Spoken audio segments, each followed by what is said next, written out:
우리는 지금 성경 속에 나타난 중보 기도를 배우고 있습니다. 21번째 시간인데 오늘은 사도 바울이 에베소 교회 성도들을 위해서 중보 기도하는 그런 기도문을 우리가 같이 읽었습니다. 이 사도 바울은 에베소 교회 성도들을 많이 사랑하고 또 에베소 교회 성도들이 어떻게 되기를 바라는 마음이 있어요. 그래서 이 에베소서 편지를 보낸 것인데, 편지만 보낸 것이 아니라 에베소 성도들이 그렇게 됐으면 좋겠다, 이런 마음으로 지금 기도를 드리는 것이죠. 그래서 이러한 중보 기도는 곧 우리가 사랑하는 사람들, 또 우리 자녀들, 또 우리 믿음의 지체들을 그렇게 위해서 기도할 때 드려야 될 기도입니다.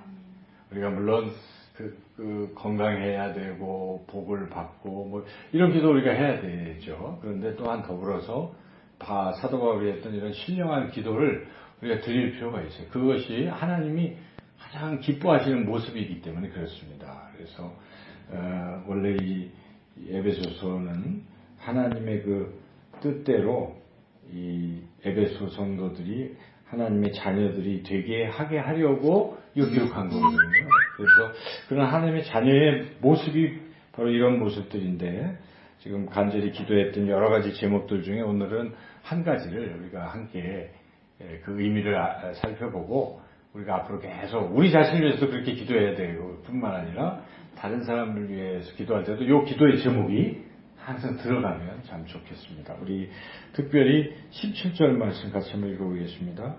우리 주 예수 그리스도의 하나님 영광의 아버지께서 지혜와 계시의 영을 너희에게 주사 하나님을 알게 하시고 이게 기도 제목입니다.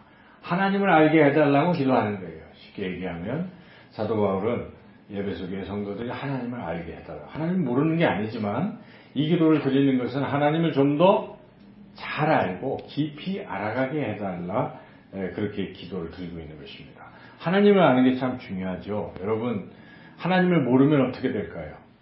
우리가 만약에 하나님을 몰랐다, 아마 우리는 그냥 죄를 짓고도 죄인인지도 모르고 하나님을 모르니까요, 그냥 하다가 결국 어떻게 되겠습니까? 하나님 모르면 멸망하는 것입니다. 지금 세상에 많은 사람들이 하나님을 모릅니다.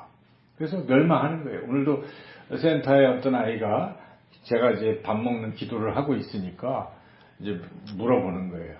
부처님은 우상이에요? 이제 이렇게 물어보는 거예요. 걔는 교회 다니는 애들이니까. 근데 차마 또 불교 신자도 있을 거 아니에요, 애들 중에.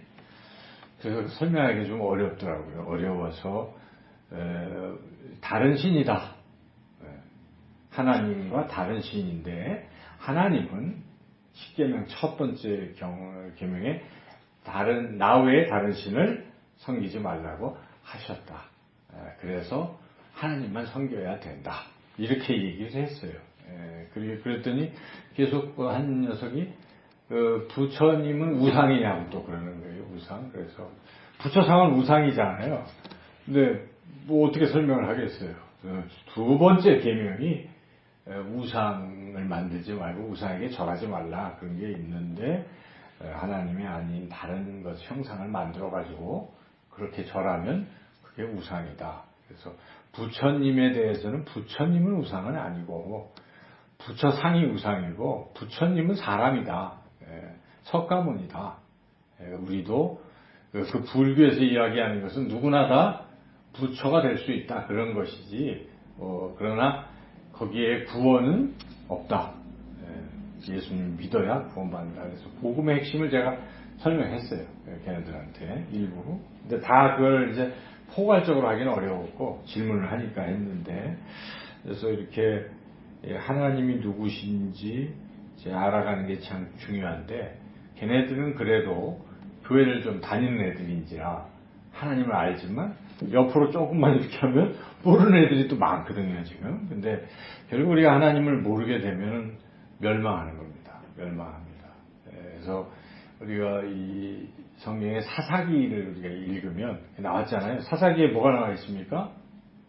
사사기에 여호수아가 죽고 그 다음 장로들도 죽고 나니까 하나님을 알지 못하는 세대로 그렇게 평합니다. 그러고 나서 그 사람들이 어떻게 됐습니까?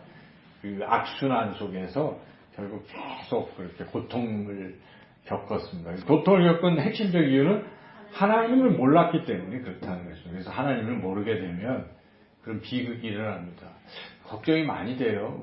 우리는 그래도 하나님을 알고 있는데 우리 자녀들은 과연 하나님을 알고 있는가? 저도 제 자녀들이 얼마나 알까? 성경 공부 되게 싫어하니까 청년들이 하자고 해도 안 하는데 그러니까 걱정이 많이 돼요. 근데 요즘 청년들이 거의 몇 프로도 안 되잖아요. 하나님을 알려고 하는 청년들, 또 알고 있는 청년 거의 없고 그 밑에 세대도 지금 마찬가지인 이런 우리가 시대를 맞고 있는데, 근데 결국 우리가 심각하게 생각해야 될 것이 하나님을 모르면 그 누구라도 죄를 짓고 결국 그 죄사함의 그런 은총도 없이 멸망하고 만다. 그래서 하나님을 알아야 된다는 것입니다. 그리고 또 하나님을 모르는 사람은 그 예수님을 모르는 거니까요. 예수님을 따라갈 수가 없어요. 예수님을 따라갈 수가 없습니다. 우리 예수님을 따라가는 사람이 돼야 되는데, 예수님께서도 제자들을 선택하시고 계속 가르치는 것이 무엇입니까? 내가 누군지 좀 알라 하는 것입니다. 그거잖아요. 그걸 보여주고, 난 하나님의 아들이야. 봤지. 그리고 이제 나중에는 이제 십자가에서 죽으심으로 그 죄사함 받는 그리스도이신 것도 이제 나중에서 알려주셨죠. 성만찬을 하시면서 이제 알려주신 것인데, 그걸 그렇게 하신 거예요. 계속 알게. 그래서 이제 거의 끝무렵에 뭐라고 합니까? 베드로 사람들, 내가 누구냐? 사람들이 날 누구라 하느냐? 너희는 나를 누구라 하느냐? 그러니까 결국 예수님의 그 관심사가 무엇이었겠습니까? 예수님 누구신지 알려주는 것입니다. 마찬가지 우리도 이 신앙에서 하나님이 누구신지를 알아가야 돼요. 하나님 그걸 원하십니다. 교회를 다니면 제일 중요한 게 뭐겠습니까? 하나님이 누구신지를 알아야 되는 것입니다. 하나님 누구신지 모르면 주님의 제자가 될 수 없고 따라갈 수가 없을 뿐만 아니라 아예 하나님을 믿을 수도 없습니다. 모르는데 어떻게 믿겠습니까? 믿음은 들음에서 나는 것이고 들음은 하나님의 말씀에서 나는 것입니다. 그래서 하나님을 알아야 우리가 믿게 되는 것이고, 알고 믿고 그 다음 단계는 우리가 하나님 막 섬기는 거 아니겠어요? 사랑하는 겁니다. 근데 하나님을 모르는 사람은요, 하나님 사랑하지 않습니다. 교회를 다녀도 하나님을 깊이 알아가지 못하는 사람은 그만큼 헌신하지 않는 거예요. 근데 하나님을 아는 사람, 경험한 사람은 어떻습니까? 하나님 날 너무 사랑하셨어. 내 질병도 고쳐주시고 상업도 일으켜주시고 문제도 해결해주시고 삶의 체험을 통해서 하나님을 아는 사람은 어떻습니까? 그 하나님을 사랑하고 섬기고 헌신하는 것입니다. 그래서 우리가 하나님을 아는 것이 굉장히 중요한 것입니다. 오늘 바울이 이렇게 에베소 교회 교인들을 위해서 기도를 쭉 굉장히 많잖아요. 뒤에 계속 우리가 이제 은혜를 나눌 텐데, 제일 중요한 건 첫 번째 뭘 기도했다는 것입니까? 하나님을 알게 해달라고 기도한 거예요. 이게 제일 중요하기 때문에 먼저 한 것입니다. 그래서 우리의 기도의 제목에 앞서서 둬야 될 거, 우리 스스로도 하나님, 날마다 하나님을 점점 알아가게 해주세요. 이런 기도 제목이 필요한 것이고, 또한 이렇게 믿는 이들, 또 자녀들을 위해서 기도할 때 첫 번째 기도의 제목은 하나님, 누가 하나님을 좀 더 깊이 알아갈 수 있게 해주세요. 우리 어떤 집사님이 자신이 지금 믿지 않는 자기 아들을 위한 기도 제목이 그거예요. 그가 인격적으로 하나님을 만나게 해주세요. 이건데요. 만남부터 시작해 알아가겠죠. 그래서 우리의 기도의 제목도 이미 하나님을 만났어요. 우리 자녀들이. 근데 얘네들이 하나님을 지금 잘 모르고 있다. 우리 기도해야 됩니다. 하나님. 우리 아들 자녀 또 우리 성도들이 더 하나님을 잘 알아가게 해주세요. 이런 기도가 꼭 필요하다는 것입니다. 어떻게 해서 우리는 하나님을 잘 알 수 있는가? 오늘 본문에는 하나님을 잘 알 수 있는 방법을 분명히 말씀하고 있어요. 어떻게 해서 하나님을 알 수 있는 것인지 17절 말씀 다시 한번 읽어보겠습니다. 우리 주 예수 그리스도의 하나님 영광의 아버지께서 지혜와 계시의 영을 너희에게 주사 하나님을 알게 하시고. 그렇구나. 지혜와 계시의 영은 뭐 성령님입니다. 성령님을 주셔야 하나님을 아는 것입니다. 예수님이 그러시지 않습니까? 내가 보혜사 성령을 너에게 보낼 텐데 그가 내가 말한 것도 알게 하고 기억나게 하고 그러니까 성령님은 역할이 하나님을 알게 하는 것입니다. 그래서 우리는 성령님을 통해서 사실은 예수님을 만나는 거예요. 예수님은 하나님 우편에 계시잖아요. 또 어떻게 예수님이 내 안에 들어오실 수 있겠어요? 성령이라는 분을 통해서 그 하나님 우편에 계신 예수님이 내 안에 오시는 것입니다. 그래서 우리가 성만찬 할 때마다 제가 기도하는 것이 무엇입니까? 성령이시여. 이 지금 잔과 떡을 우리가 먹지만 이것이 주님의 몸과 살이 되어서 우리 안에 들어오게 하소서라고 기도하는 거예요. 성령께서 이렇게 해달라고 기도하는 것이거든요. 그러니까 결국 성령의 역할은 바로 하나님을 우리에게 알게 하시는 분이다. 그래서 우리가 기도할 때마다 성령 충만을 위해서 기도하는 것은 성령 충만해져야 하나님을 알아요. 하나님을 아는 것은 성령 충만한 사람이 찬양을 부르면 어떻게 될까요? 하나님만 느낍니다. 똑같은 가사인데 어떤 사람은 졸고 있거나 어떤 사람은 느끼지 못해요. 그런데 성령 충만해서 이 찬양을 들으면 그게 막 느껴지는 거예요. 인격적으로 만나게 되는 것입니다. 영적으로 하나님 이게 그래서 이 성령의 역사하심이 너무나 중요한 것입니다. 그래서 그렇게 우리가 늘 기도할 때 성령 충만 받아야 하나님을 더 잘 알아가게 될 수 있다는 것이죠. 두 번째로 성령 충만만 가지고 또 안 돼요. 성령 충만해서 우리가 노력해야 될 일이 있어요. 그것은 말씀을 어떻게 해야 되겠습니까? 자꾸 알아가야 돼요. 읽고 묵상하고 이래야 돼요. 여러분 말씀을 알아야 하나님이 누구신지를 아는 것이지 이 성경을 모르면 하나님을 알 수가 없어요. 그 이유는 성경 자체는 하나님의 말씀이에요. 하나님 우리에게 나는 누구다. 내가 너에게 원하는 건 무엇이다. 그거 어떻게 말씀하시겠습니까? 뭐 신비한 음성으로 들려주시겠습니까? 아니에요. 대체적으로 뭘로 주십니까? 성경을 이미 주셨어요. 이거 읽어봐라. 이게 다 하나님의 말씀이잖아요. 그래서 우리가 한절한 날마다 묵상하면서 하나님의 음성을 듣고 하나님을 알아가는 것이기 때문에 성경만큼 또 중요한 게 없습니다. 하나님을 알려면 성경을 늘 가까이 하고 읽고 또 듣고 그래서 여러분 성경을 볼 때마다 하나님을 뵈는 것처럼 그렇게 하시길 주님의 이름으로 축원합니다.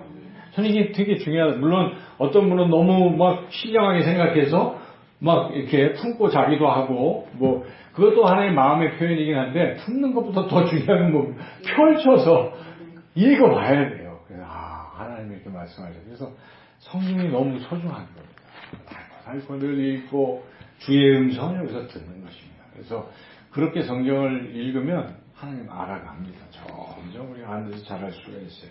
근데 성경만 아무리 읽어도 또 안 되는 게 있어요. 여기에 기도가 같이 붙어야 됩니다. 왜냐하면요, 똑같이 읽어도 기도 안 하고 읽는 사람은 이게 그냥 활자하고 딱딱하게 느껴져요.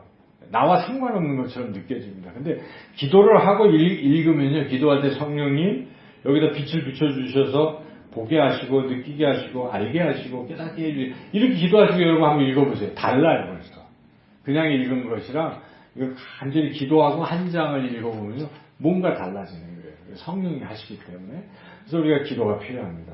이 말씀을 읽을 때 꼭 기도를 같이 하면 더 풍성히 또 다르게 하나님을 알게 되는 것이죠. 그리고 이제 이게 다 연관이 있지만 때로는 성경을 안 보고도 기도할 수가 있어요. 그죠? 그냥 이렇게 기도를 하는 거예요. 기도는 핵심이 대화 아니겠습니까? 기도는 대화예요. 대화. 여러분이 사랑하는 사람을 더 알아가려면 어떻게 해야 될까요? 보기만 하면 안 돼요. 그죠? 이야기를 해봐야 돼요. 자꾸 이야기를 하면 그 사람이 나를 사랑하는 것도 또 듣게 되고 알게 되고 이러면서 알면 사랑합니다. 어떨 때 보면 이렇게 사랑이 깊어지는 순간은 그런 것 같아요. 그 사람이 힘들다 하는 것을 몰랐을 때보다 알면 사랑스러워지잖아요. 여러분들 성도님들 그러잖아요. 그분이 아프다 그러면 사랑스러워져요. 그죠? 더 저분이 얼마나 저렇게 힘든 상황이 있었구나 한번 알게 되면 마음이 더 가는 거예요. 사랑하게 돼요. 근데 잘 모르면 어떻습니까? 잘 지내나? 그냥 그 정도밖에 안 돼요. 근데 자꾸 대화를 나눠봐야 돼요. 무슨 고민이 있는지 이런 걸 자꾸 여러분들이 하면 아는 것처럼 하나님과도 마찬가지입니다. 하나님과의 사랑이 깊어지고 하나님을 심써 알아가려면 대화를 해요. 대화. 그래서 자꾸 기도는 대화니까 하나님 저 아시죠? 뭐 여러분 할 수 있잖아요. 뭐 성경 구절들이 안 돼도요. 그냥 하는 거예요. 친구처럼 하나님 제 사정 아시죠? 제가 이랬어요. 오늘 죄를 졌고 또 이러이러한 어려운 문제가 저한테 있어요. 어떻게 해야 되죠? 묻기도 하고 하나님 도와주세요 라고 기도할 수도 있지 않겠습니까? 이제 그렇게 자꾸 하다 보면 하나님을 알아갈 수 있다는 것이죠. 저는 한 가지 더 하나님을 알 수 있는 방법, 중요한 방법은 찬양이라고 생각해요. 여러분 그렇지 않습니까? 오늘도 이 찬양을 제가 선곡을 하면서 하나님이 누구신지, 성령님, 따스한 성령님, 처음 그렇게 시작했잖아요. 부르신 곳에서. 그리고 또 예수님은 누구신가? 그냥 우는 자, 또 죄지은 자, 힘든 자, 약한 자들의 이 주님이시잖아요. 이렇게 하시는 그 주님, 하나님은 누구신가? 나를 지키시는 자, 나를 도와주시는 자, 뭐 등등 이렇게 그렇게 그런 찬양을 삼위일체하는 이렇게 초점을 맞춰서 제가 한번 선곡을 해서 같이 불러봤는데 그걸 이제 기도하고 성령 충만한 상태에서 들으면 어떻습니까, 여러분? 하나님 느껴지잖아요. 아, 이러신 분이구나. 이렇게 우리가 말씀, 기도, 찬양 거기에 핵심적 요소는 성령의 충만함입니다. 그렇게 하면 하나님을 잘 알아갈 수 있는 줄로 믿습니다. 자, 우리가 이제 함께 기도할 내용은